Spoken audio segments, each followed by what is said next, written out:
Hello everyone, and welcome back to another episode of Tavern Adjacent. I think it's been a couple of weeks. Yes, I believe last week we had a Q&A slotted on the Wednesday, but today we are back on our wonderful D&D podcast where we talk all things tabletop, really, though I think we have more of a general, wide concept this week. First, we're going to be doing, a crispy update. We did this a little bit a few weeks ago, really. I think about a month ago now, in the new year. And then we'll talk about some burnout. There's a reason why mental health is kind of the theme of today's episode. And we'll end it off the way we always end it off, with some of your horror stories for the camera. So guys, without further ado, let's get into some crispy updates.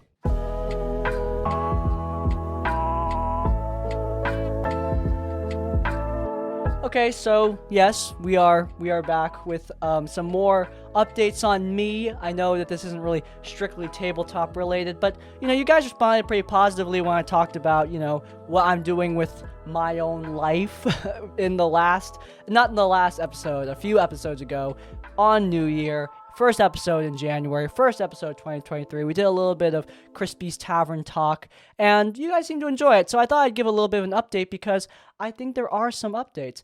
Guys, honestly, I feel a lot better. I don't want to, I'm not tooting my horn because there's a long way to go, but I mean, this mental health journey has been long. It didn't start in January. I talked about in January, but it started a long time ago. It's been a good while, and honestly, this is just the time I've been working on it. This has been a problem for a long time. I have a lot of anxiety around work and around getting things done and around, my life in general. It's literally generalized anxiety, so, that's a problem, and I've been working to fix it for a bit now, and I think I'm finally starting to see a little bit of that fruit, which feels really good. I'm not gonna lie, guys, it's a pretty great feeling, feeling like you're getting better. Am I great? Am I perfect? No, I probably never will be, but just seeing myself get better is a big part of it. It feels so good.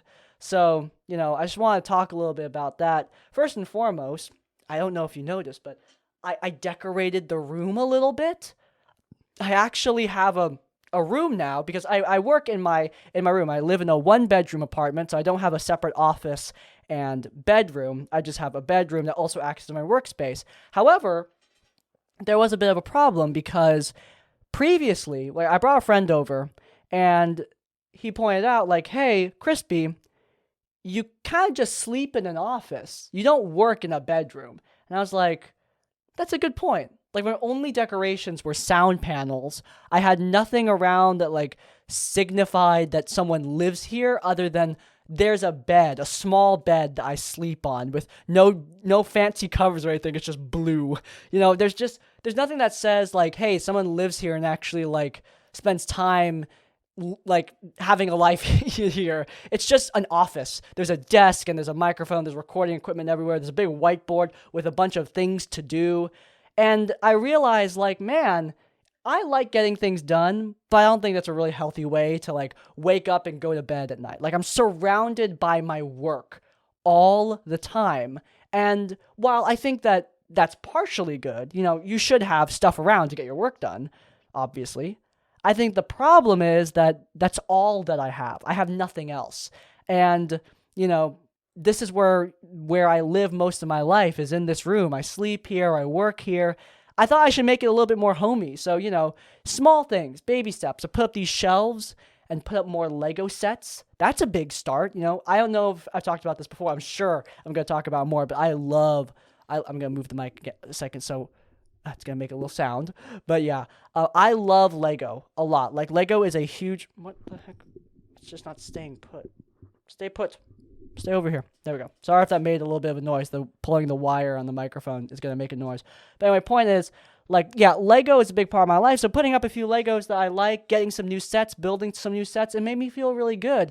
Getting this project done. I put up these shelves with some friends of mine, and while that was a whole adventure in itself, it was good to accomplish something with my friends. I brought them over and we hung up these shelves, and while it was a bit of an adventure, we had a lot of fun. And now I see the fruits of our labor every day when I wake up, and That feels good. I replaced some of my sound panels. Well, I didn't replace them. I modified them so that now, instead of just being black and gray sound panels, I have some paintings up there that I made.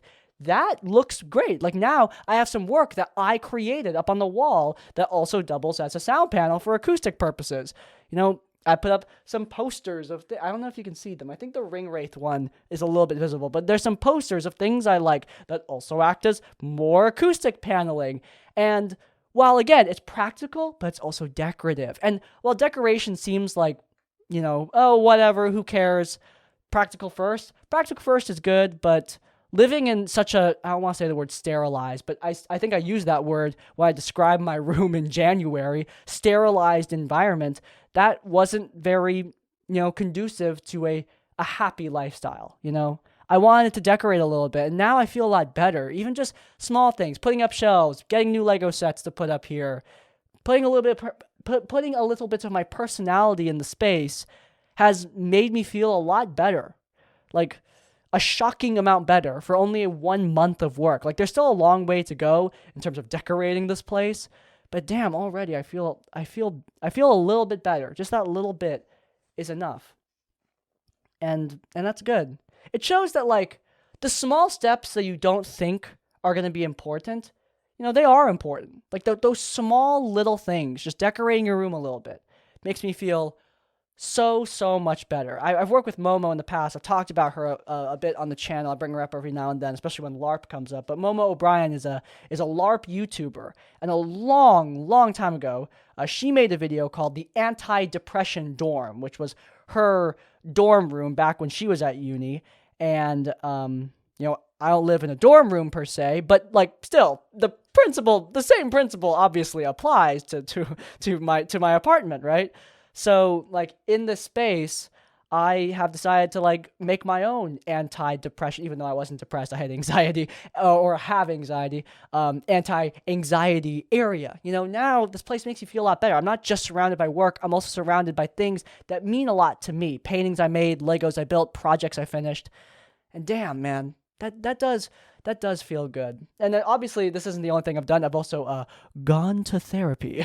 That was obviously a big step, and I've been in therapy for a while now, but recently at my last appointment, you know, I was sitting in session and working out my own problems, and I realized, my therapist also realized, like, damn, we've made a lot of progress. Like, I'm working out my own problems now. I talk my way through it. I figure out what to do. I figure out solutions. And she just sits there and watches me do it. She was writing down stuff. And she just says, Crispy, hey, like, look, I think we should slow down sessions because I think you're starting to figure it out. Like, not just starting to, you're really figuring it out. And you have been for a while. And I realized in that moment, like, damn, yeah, I have been figuring it out for a while. Also, I realized, speaking of things that make me happy, I realized I'm using this crappy chair that I use for tabletop tavern tips, the hard chair, which looks better. You know, it fits the environment a bit more. But since, like, parts of my actual office are visible and not just the backdrop, last episode I started sitting in my comfy chair. And I'm not doing that right now. And now my butt hurts. So next section, we're getting the comfy chair. But anyway, for this chapter, we'll use the fancy looking chair, the one that isn't too intrusive on the visuals for a little bit. But anyway, point is, like, yeah, back to the point, I should say. I feel a lot better, and now my therapist is telling me, like, hey, we're not going to stop sessions yet until you're ready for that. I don't think I'm ready for that. But I think we should start looking at slowing them down because you're really starting to figure this out, you know? And that felt really good to hear. Like, obviously, she doesn't get paid if I don't, like, go to session. So her telling me, like, hey, I think it's time that you know, start slowing down and start coming, like, every 3 weeks instead of every 2 weeks, that was like, damn, I really am getting better. And I can feel it, too. I can feel the difference. Like, before, I would get in these situations and get in these anxiety-driven headspaces. Like, a year ago, I would get into these spaces and I wouldn't be able to crawl out. But now I can reason my way out of it. You know, I can, like, think my way out of the pit of anxiety that I'm in. And obviously, not obviously, this is obvious to me, not to you, because I'm talking about myself. But recently, I haven't really had any super bad attacks. So that might be part of it. We'll see how I handle like something like really ferocious. But I've had some pretty big scares. Like some pretty heavy like stuff has happened in the past couple months, and I've handled it. I figured it out. I've moved on. I've solved the problem and kept on trucking with my life, and that feels good. Whereas before, I'd be stuck in the state of panic. I'd be ridden with anxiety, just like staring up at the ceiling of my bedroom / office, staring up at the ceiling, thinking like, how am I gonna get out of this? When in truth, like, usually it's stuff that I shouldn't even be worried about in the first place. And now I can get to that point where I realize, like, yeah, this is not. Sorry, I'm just checking that we're still recording on audio. That this is not that big of a deal, So, damn, that does feel good, I have to say. I think that this journey has really taught me that this is a ongoing process. It's gonna take a while, and obviously, this is how I feel right now. I could feel different. Take a month from now, something could happen, and I could feel completely different. I don't know. I have found myself to be not exactly a predictable person in that sense. But generally, right now, guys, like I just want to give a little bit of update because a lot of people were wishing me the best in January where I talked about this. That's not when I started this, by the way. This isn't like a New Year's resolution thing. I don't actually do New Year's resolutions. This was just a thing I've been doing for a while. And I talked about it in January, and a lot of people wished me the best. And I really appreciated that, guys. Like that was like a nice boost of confidence I didn't expect, but was very helpful. So thank you so much. And honestly, maybe it bore fruit because a month later, I'm feeling better. Even in January, I was feeling pretty good. I was recovering. December, the holiday season for many people, the holiday season was not easy. And, going into January and February, I was worried, like, oh my God, like we were seeing progress, but then December smacked you straight across the face. Are we going to keep on getting smacked in the face? And then, we had that whole, I had a few dramas to deal with. Like, the one you guys know about would obviously be the open game license drama, which obviously has ended by now. But, in a sense, like, even before the glorious announcement of Open D&D succeeding, even before that announcement, I wasn't really freaking out too much. Like, I knew in my heart, you're going to make it through this. You're going to make it through this. I reasoned it out. I thought about it, and I concluded you're going to be okay. And that felt good. Like, really, that drama, if anything, helped me to really understand how much I've improved. Because I know last year, before all the therapy, before everything, I would be freaking out. It would be bad. But now, I was freaking out, by the way. I was freaking out. But I was freaking out less. And that's progress. And I'm going to pay attention to those steps forward instead of paying attention to just all the steps I need to take in the future. You have to look at what you've done, not just what you still have to do. So yeah, that's been great. That's been really, really great. If you guys want some lessons that I've learned, and obviously these might not apply to everybody. These are the things that I've learned. First and foremost, spend time with your friends. Guys, I am a hermit. I think people understand, like, oh yeah, you're introverted. I'm like introverted. There's a reason why Crispy's Tavern doesn't have like a public Discord server that everyone can flock to, because that would stress me out so much. Like, I am a hermit who very much values my time to be alone and to be in my own mind, in my own space, with no other voices bothering me. Just me and me here.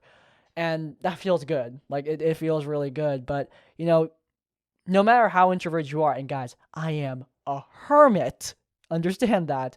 No matter how much of a hermit you are, though, you need a dose of other people every now and then. And even just hanging out with friends, like, once every couple weeks or once a week has really it's felt good, just hanging out with one or two friends, grabbing lunch, grabbing dinner, that's felt really good. Going to Barnes & Noble and buying $100 worth of Lego, that feels good. That feels awesome. Not gonna lie. Just going out with my friends and talking to other people, even though, again, hermit, not something I want to change too much. I like being alone, and I don't think it's a bad thing, but I also like spending time with my friends, and I think that that's really helped me, just like, doing that just a little bit more. Also, another big thing is obviously, look, I understand the therapy is not going to be easy for everybody. I will say it has helped me. It has helped me a lot. Like, it truly has. And obviously, it depends on the person. And I've heard that many times. But I will say, for me, therapy helped a lot. And the other thing is just, taking time to yourself. Not focusing so much on everything around you and just, like, thinking about what you can see, not just what you think is going to happen. That has helped me so much with all of my anxiety. Is just focusing on what is happening right now and not just what is going to happen in the future. Just focus on the now, focus on what you can see, focus on what is real, not just the theories that you come up with based on your worst case scenario. You know what I mean? Like, that's been a huge part of my anxiety. But, realizing that often the crazy bad scenarios that come up with my head, realizing those are kind of stupid, big part of that. Now, obviously, it's a little bit more complicated than that. It took me a long time to, like, train myself to figure that out, and I'm still working on it a lot. But again, improvement. I'm choosing to see those steps that I've already taken, not just the steps I have to take in the future. So yeah, feels good. I know I've talked about this and yelled on about this for a little bit too long now, and I understand if you guys, you guys are here for tabletop stuff, and this is obviously not tabletop stuff, but I hope that this, even if this helps one of you out there, I really hope it does. And I wish you the best of luck in your own journeys of mental health. If you're walking that path alongside me, I wish you all the best, because it's important, guys. It is really important. Now, the reason I talk so much about mental health is because this episode, we've got a little bit of a mental health kick. Ginny D! She made a video on Monday talking about D&D Burnout, and I thought it was a good video. But I think there's a point that was not talked about that I think is really important. So without further ado, let's talk about what I mean. And also, let's get the comfy chair, because goodness gracious.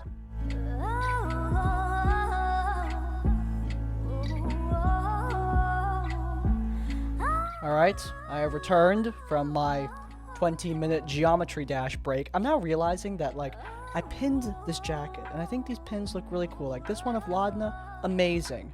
But I'm realizing that they're not visible for most of the show, because of the way I shoot and frame my set, frame myself. So, that sucks. That's my own fault, though, so I can't really blame anyone else, which is very annoying. I like blaming other people for my problems. But anyway, point is, let's talk about burnout. Burnout is something that we have a problem with in the GMing community, and Ginny D made a pretty good video talking about this past week. And I'm sorry I didn't talk about it earlier, by the way, because last week we had a Q&A slotted. And also, I think we upload Tavern Adjacent on the same day she uploads, so it wouldn't have been possible anyway. So we're talking about it a week later. Sorry if this is old news at this point. But yes, her burnout video was very good. She talked about a lot of great solutions to burnout, principally the main one being take a break, which is really important. Guys, in my personal experience, taking a break, while it may seem like the condescending, oh no duh solution, I know it can be kind of like, it's so commonly recommended that you don't feel like it will work. But dude, it works. Like, it really works. And I don't mean, like, take months off of playing D&D. I just mean, like, if you're a DM and you're struggling with burnout, take, like, a week off. Even a single week helps so much. My main home game, we're almost 60 sessions in, 6-0. And for me, that's a lot. I've never gone 60 sessions before in a full home game. I've finished campaigns, but usually they cap off at, like, 50. But here, we're at 60, and I still got like 20 left to go. And that is a lot. And, I take a week off every now and then just to plan it out, because we have so many great sessions in that game. Like, seriously, great session after great session, awesome combats, fun role play with the characters. And I want to keep on one-upping myself, but eventually, I got to take a break in order to keep doing that. I can't pump out high-quality content every single week for my D&D game, and sometimes I need a break, and even a single week off can really help that. But Ginny D already talked about that. What's this point that was missed in that video? Well, I think while she talked about the solutions to this problem, I want to talk about what I think to be a major cause of this problem. I tweeted about this, but like all of my tweets, it didn't really get much traction, so I'm going to talk about it on this show where I actually have an audience. And here's the thing. I think that burnout especially in the TTRPG community, is largely caused because we're focused on creating good games, not games that are good for us. Now, what do I mean by this? Now, I want to start off by saying, guys, it is not a bad thing if you want to make your D&D game good, or if you want to improve your DMing skills.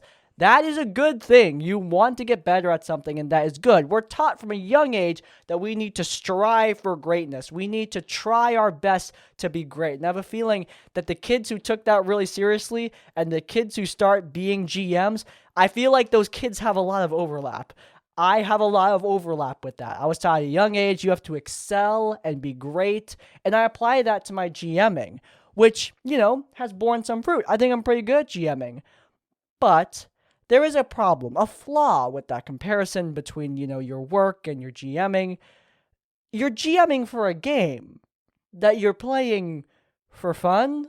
And while obviously you need to be generally good at your job in order to have fun, you're probably going to have more fun if you're a good GM. I think that we need to give ourselves a little bit more grace when we mess up, or when we just don't fit what a lot of other people would consider a good game.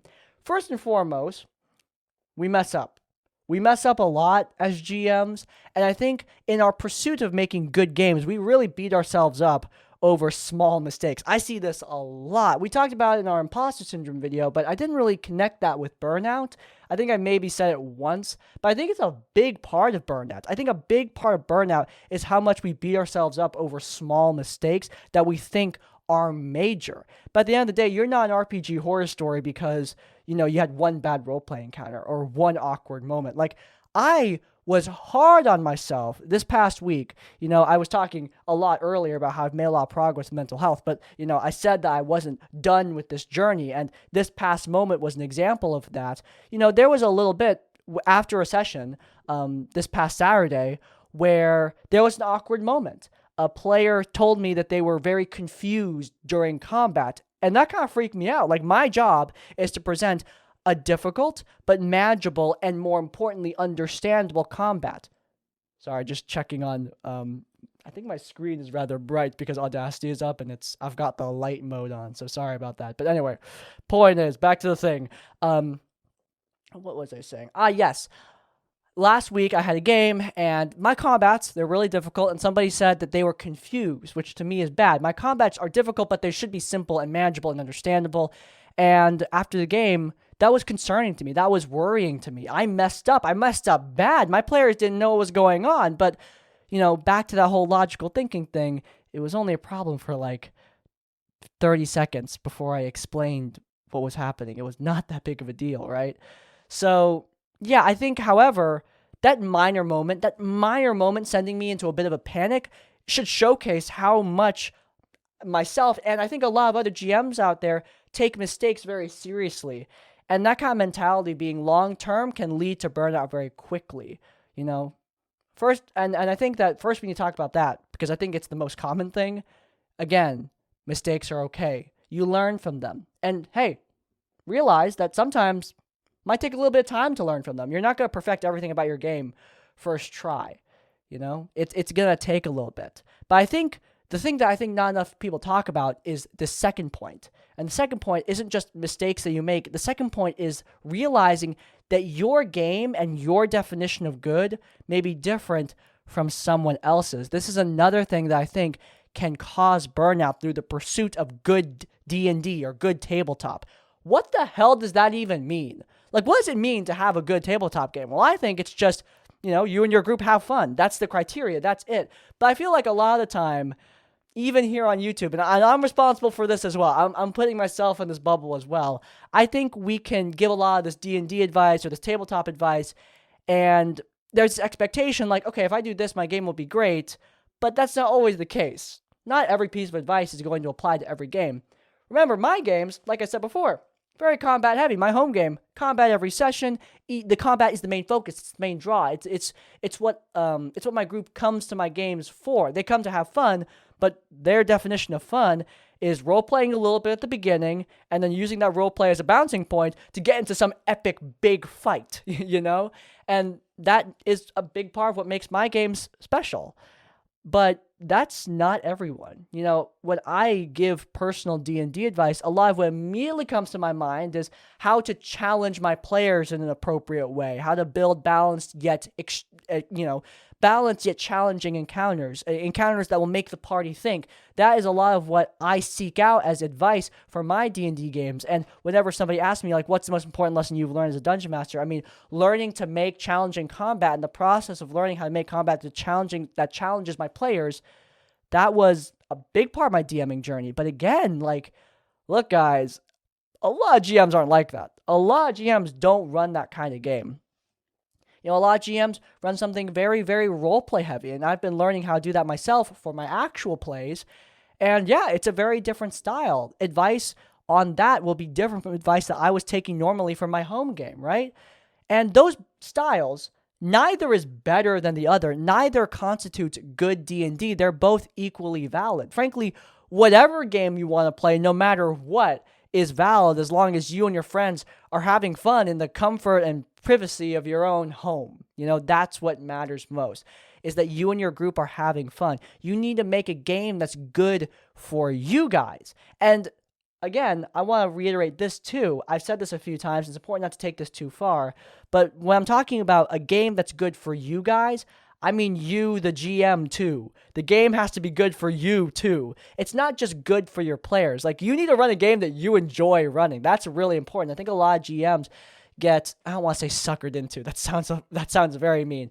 But I think a lot of GMs get told, like, look, what players want is the only thing that should be on your radar. But, what players want should be half of what's on your radar. The other half is what you want. If you don't enjoy the game, your players aren't going to enjoy the game. Your enjoyment seeps into everything that you do. And if you're not having fun, it's going to be pretty obvious. And it's really important that you enjoy what you're running. It's important to think about what you want too. But yeah, both what the players want and what the GM wants, that factors into what your group as a whole wants, what your group as a whole finds fun. And that's going to be different from other groups.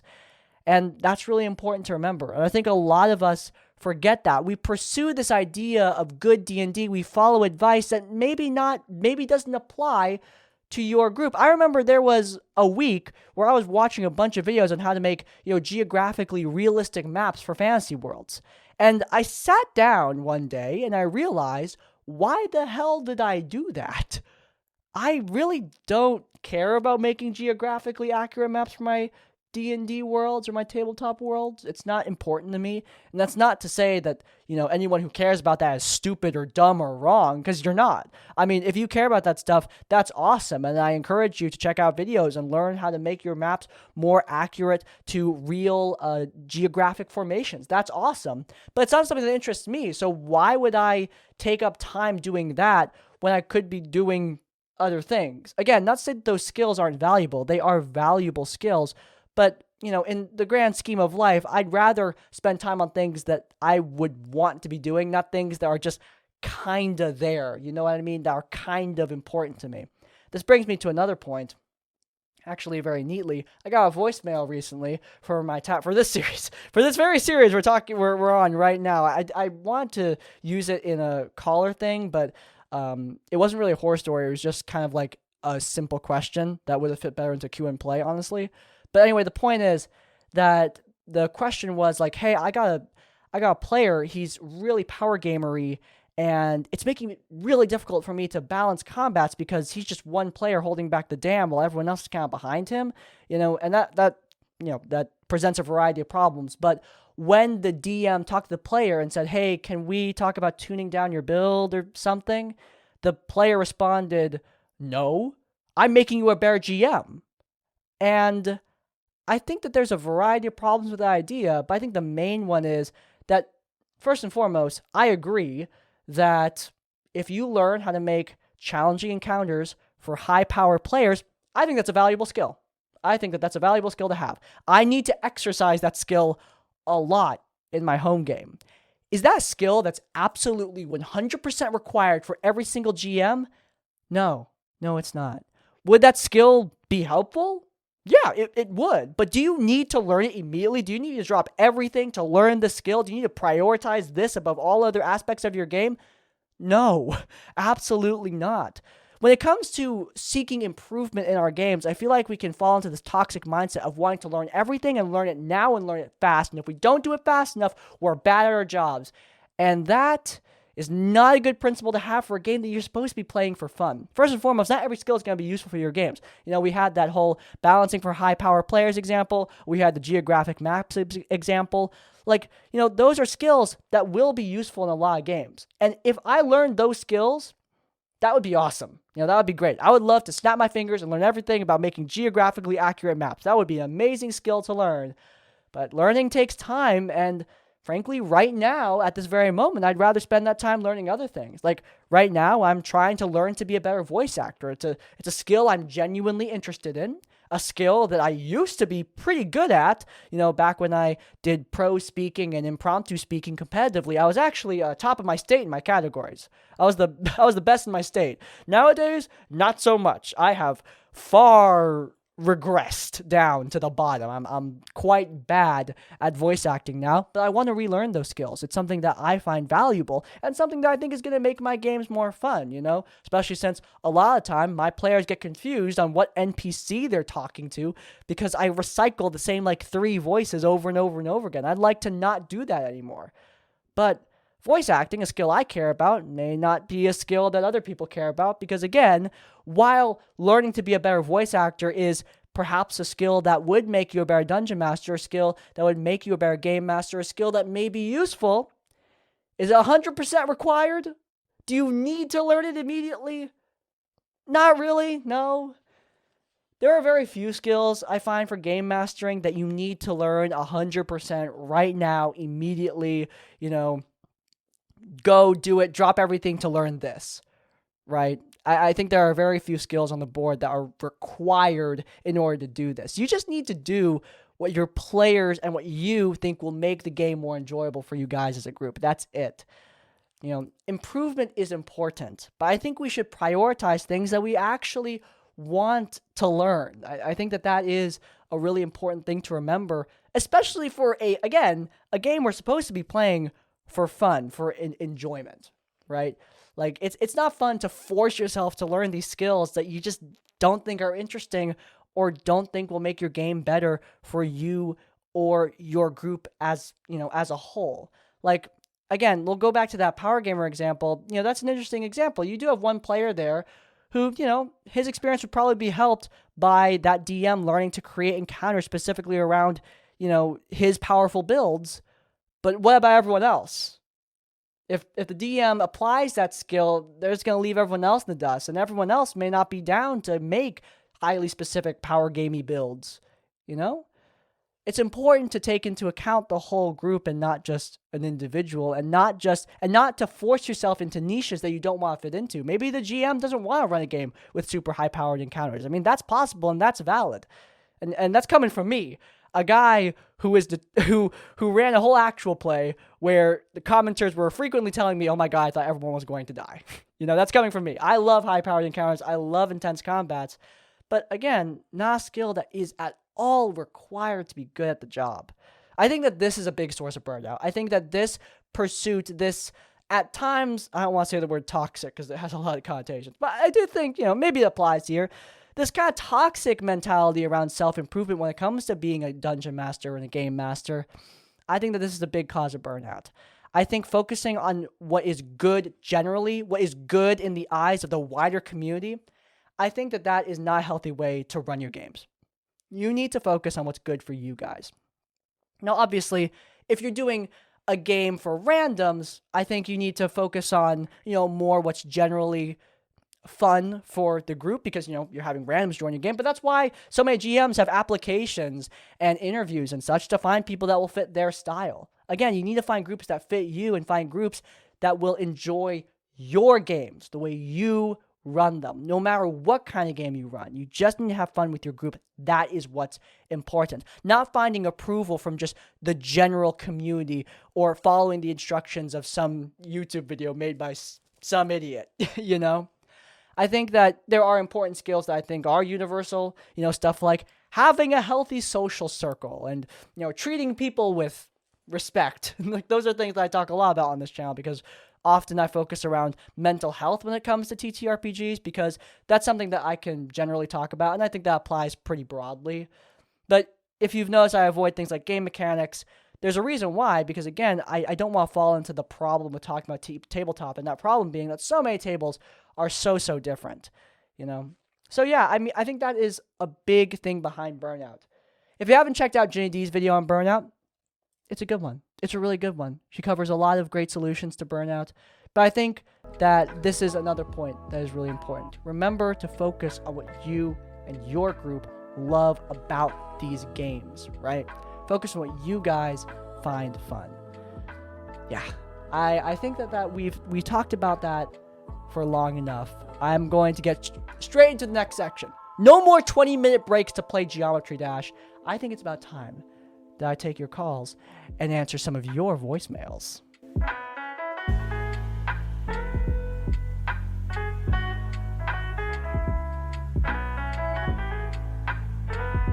All right, you sorry fools. Let's see what you have for me today. Okay, I try to tell this as short as possible.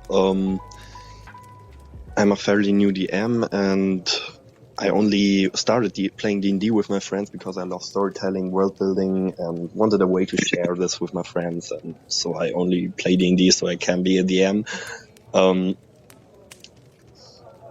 And so far we are having fun, but last session, which was the third or fourth session of our campaign, it happened that I sent them on a quest outside of town, which they will start next session. And in doing so, in improvisation, I sent some town guards along with them on this quest. And those town guards, I didn't want them to be pushovers, so I made them minotaurs. But I don't want them to solve all the problems or be annoying DMPCs who solve all the problems for the party. I really want the party to stay in focus of the story and really evolving around them and not getting hung up too much on the world or on the DMPCs. So or NPCs, hopefully. Yeah. So I wondered if you have a tip for this. All right, so you have a problem. Moving the mic again. Sorry about the noise. So you, my friend, you have introduced NPCs to assist your party, but you do not wish them to be intrusive. You don't want them to take the spotlight away from the characters. So I'm going to be honest. Ooh, excuse me. I'm going to be honest. I don't have much experience with this. I do have NPCs that are central to the plot of my campaigns, and that actually happens fairly often. If you watch Shadow over Karakonos, you know Kalia Sulfero, very important to that campaign. She was a major part of the story, a major crux of the plot. Her involvement was pretty much required, and that sounds like a recipe for disaster, but her involvement was required in the sense that, like, the party needed to help her. Like, she needed help. The party were, like, helping her out. They had the initiative. She needed their help. The party had the initiative on what to actually do, though. And that's why it worked. Kalia wasn't the main character. She was the supporting character. She was, like, the initiative for the quest. She was asking for help. She was basically like the quest giver, right? And the party, they were the main characters. And that is the main guiding star that you're going to need to pay attention to. Are your party the main characters of your plot? Does the plot focus on them? And that is the most important part. Like, do your party have the focus of the story? And I'm assuming these Minotaurs, like, you just described them as two guards, so I'm assuming that they're not going to be the main focus. They are going to just be in combat helping the party. Now, I will say, you didn't necessarily need to make them Minotaurs. You could have just made them strong human guards, you know? I don't equate being human or being an elf to just naturally being frail and stupid. Like, you don't need to be a monster to be strong in combat. Obviously, like, player characters exist and most people don't play monstrous races. So therefore, you know, you can be a human and be proficient in a battle, right? So I don't think you necessarily need to make the Minotaurs. If you want to make like just humans that deal more damage and have more health, like that's okay. I want to just make that clear. Of course, I won't knock Minotaurs. Minotaurs are cool, So I'm not gonna try and knock Minotaurs. If you want these to be Minotaurs, have them be Minotaurs because you think it would be cool for the narrative or just cool from a thematic point of view.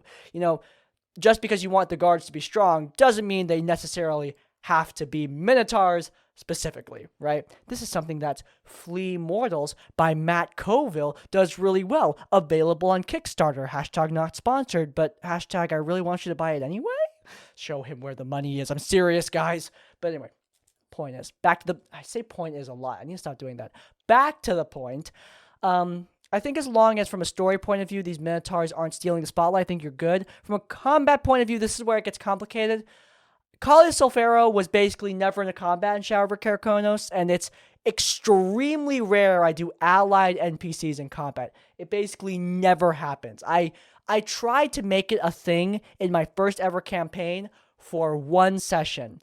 And I thought it was cool. I thought it was cool to have supporting NPCs helping the party out, but at the end of the day, it's just so much to think about. Again, I run tactically tight combats, so having to focus on the monster's tactics as well as the NPC's tactics, my head freaking hurts. I'm not in the right headspace. And also, is my camera's focus off? No, I don't think so. I think we're good. I had to squint a little bit. Again, camera's over here, and my glasses are not on my face. So, yeah, anyway.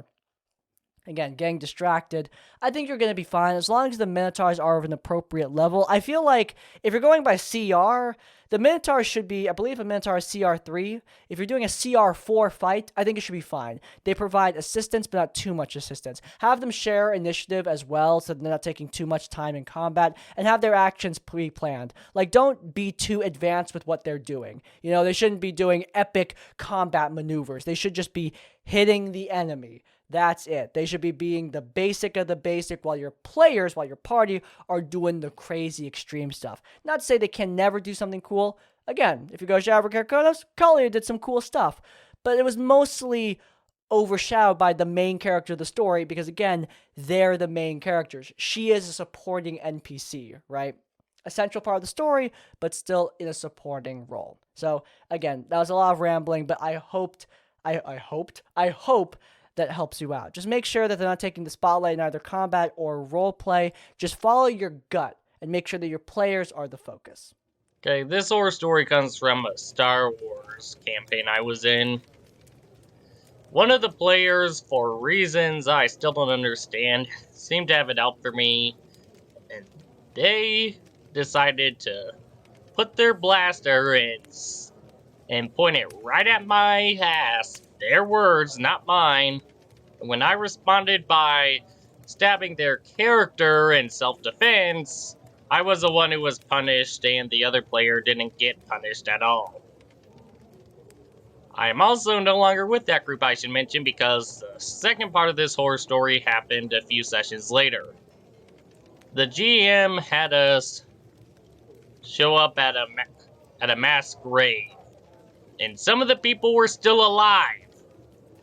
That's not what made me leave. What made me leave was him trying to railroad the party into killing everyone who was still alive in the mass grave, even though there was a nearby town that had a medical station not too far away from our location.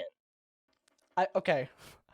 The pronunciations were interesting. So I thought he said masquerade. I thought he was mispronouncing masquerade. I only realized later he was saying mass grave. Ah, that makes sense. I was like, why are you surprised there are people alive at the masquerade? What kind of masquerades are you going to, pal? But anyway, I'm sorry. I don't mean to make fun of you. But anyway, yeah, let's help you out with the actual problem. So, yes, the DM is railroading you, and that sucks. But let's start with the PvP. The PvP... I mean, yeah, PvP can be fun, I guess. I mean, maybe they were doing it as a joke. I know the reason I say that is because in my games, my party tussle with each other, they roughhouse basically, their characters can sometimes roughhouse. I remember great moment. I actually talked about this in the campaign diary back when I did campaign diaries on my channel. There was a bit where the players they were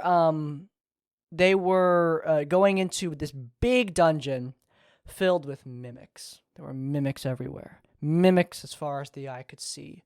And they needed to eliminate these mimics. But unfortunately, the pirate captain of the group, the ranger, he was a little bit loot happy, and he kept on getting bitten by mimics. And after getting attacked by a mimic, he was like, all right, I'm going to go open another chest. And the paladin tackled him immediately, and a mini PvP ensued where she punched him in the face a few times to knock some sense into him. And basically, it was all in good fun. You know, no one was not, no pun intended, butthurt over it, because again, we were all having a good time. We all understood that. Now, your situation may be different. I think maybe it's possible, I say, that the player in question, the player who shot you in the butt, was just joking around.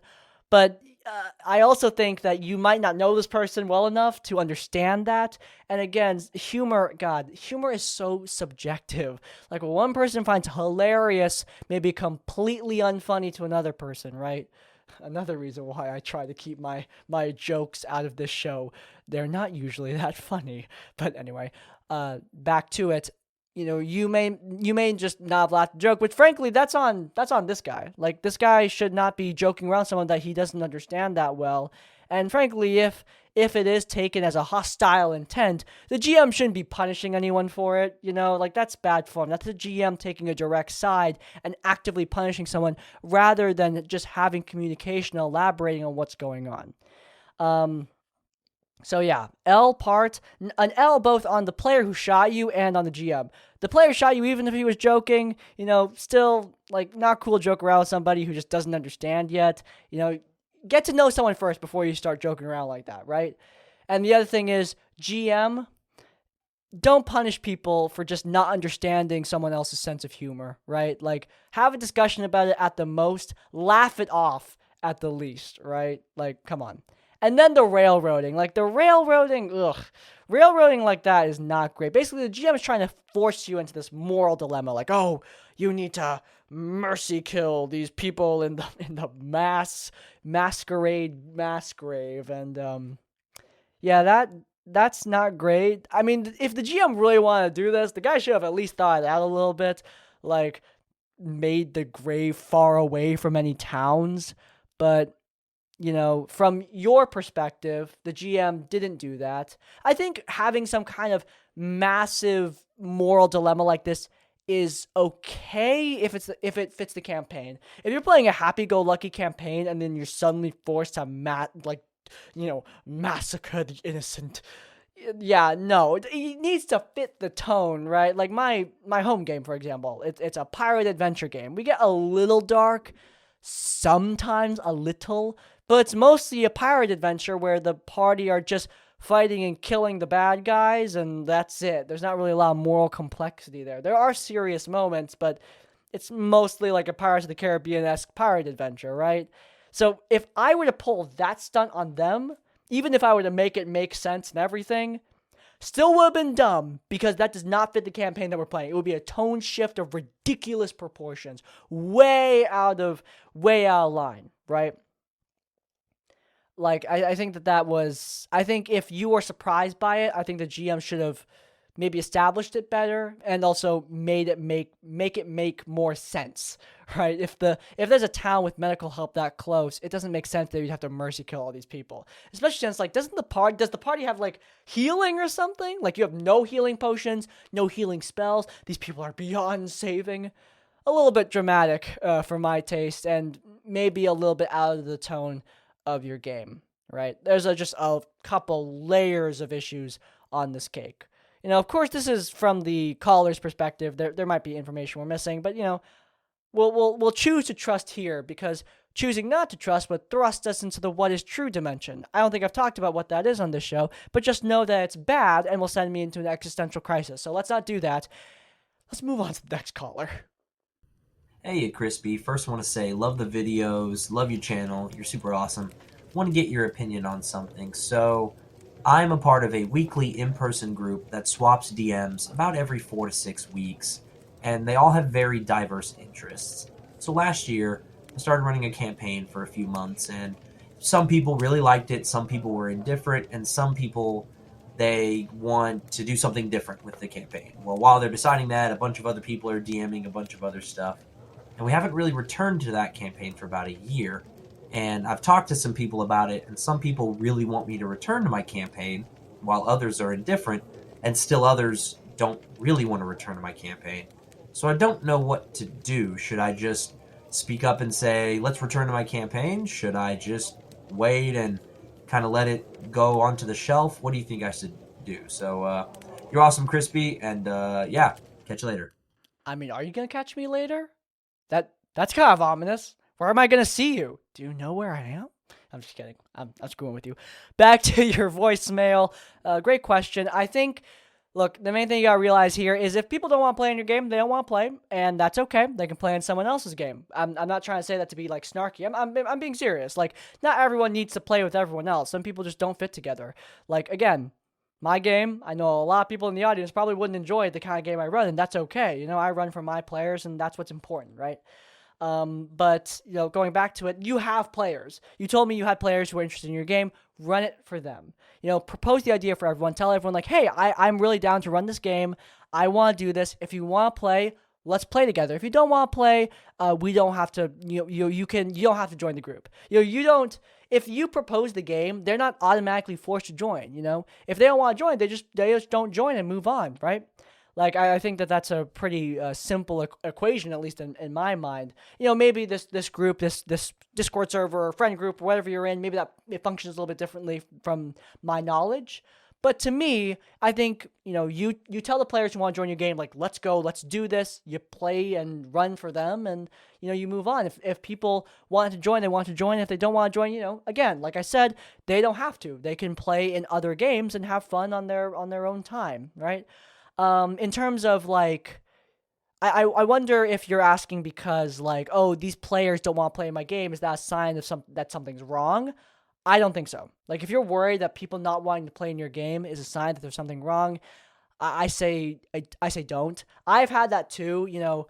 I've had that too where somebody tells me, like, hey, I'm having issues. I don't know if I can continue in your campaign. And, you know, they say a bunch of out-game issues, but I'm worried that's in-game issues. I'm worried that I'm doing something wrong. And I think that's a reasonable worry. You know, we all have that imposter syndrome anxiety. Well, maybe not all of us, but I know a lot of us have that kind of anxiety. And if that's what you're feeling, just focus on the things that you're doing. Think about what you're doing and ask the player, like, hey, do you have any problem with the in-game? And if they say, no, I think your game's great, then they think your game's great. You know, if you thrust yourself into thinking they're lying, they're deceiving me, you know, all these out-game reasons are fake, they actually hate my game, you're thrusting yourself into the aforementioned what is true dimension. And at that point, what even is true, right? Like, if you can't trust what they're just directly saying to you, like, it doesn't matter. Just trust what they're directly saying to you. Trust that they actually do enjoy your games, and they just don't want to play with you. Now, I don't know what these people said to you specifically, what reasons they cited for not wanting to join your campaign, but frankly, if it's just a difference in play style, even if it is something about the way you run, again, I don't really see that as something that matters because you have a group of players. You have people who want to join, who are down to be in your game, and that's what matters. Run for them. They are your focus, your primary focus. Not to say you have to hate everyone else that doesn't want to join. It just means that, you know, when it comes to the game, you focus on the people who's playing, and you don't focus on the people who aren't. I think that's to me, a simple binary, right? The people who are playing in your game are the people who matter most to your game. You are, you know, that's your focus, right? So yeah, there you go. I hope that helped you out. I wish you luck in this future campaign that you're hopefully going to run with the people who want to join your game, and I wish the people who don't join your game luck in finding other games, you know? They also deserve to have just as much fun. So yeah, there you go. That's all of our voicemails for today. It's time to cap it off. We've got our new segment here at the very end. Thing of the week. Do the thing.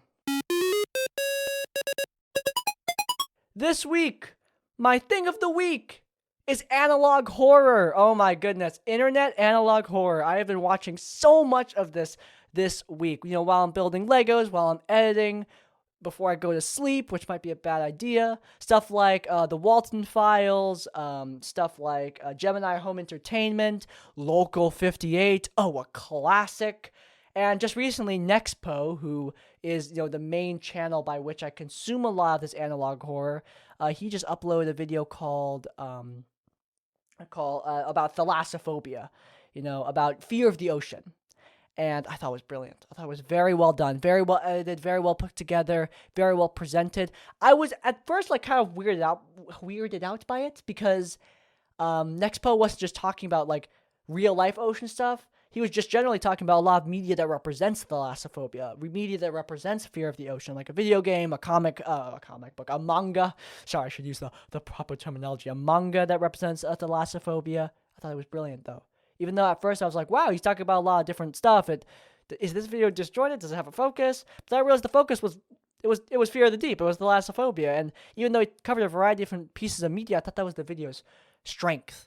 But watching that video launched me into a bit of a Nexpo binge, watching a bunch of videos about analog horror, Gemini Home Entertainment, Walton Files. And if you don't know what analog horror is, it's basically like a form of horror where it's presented as all these videotapes and audio recordings and that are put together to creep you out. It's a lot of online just disturbing things that act to build tension and to build fear in the audience. Not a lot of jump scares, just a lot of creepy imagery and audio especially. I think audio is a huge part of analog horror and a big reason why I like it. I feel like audio design in a lot of modern horror is very generic, very boring, but online you can find some scary sounds, and I love that. Gives me chills just thinking about it. Again, to say my favorites right now, Walton Files, brilliant. Five Nights at Freddy's, in my opinion, went down the drain. It's still fun. I still kind of tune into the lore every now and then. I liked FNAF when I was younger, and I still tune into the lore every now and then, but I realize now, damn, it got kind of stupid. Post FNAF 4, it got kind of stupid with all this, remnant science fiction stuff that I think kind of lost the mysticism. It lost the thing that I think is really important, which is you don't need to explain everything, especially in horror. Walton Files is based off of Five Nights at Freddy's, cheekily referencing it every now and then. It's also, about animatronic scariness, but Walton Files doesn't explain everything. It lets stuff stay ambiguous and scary, and on top of that, it has a lot of genuinely frightening imagery and sounds that really creep me out, whereas FNAF hasn't been scary since I was younger, You have Gemini Home Entertainment, great alien, cosmic horror. Love it. Absolutely love it.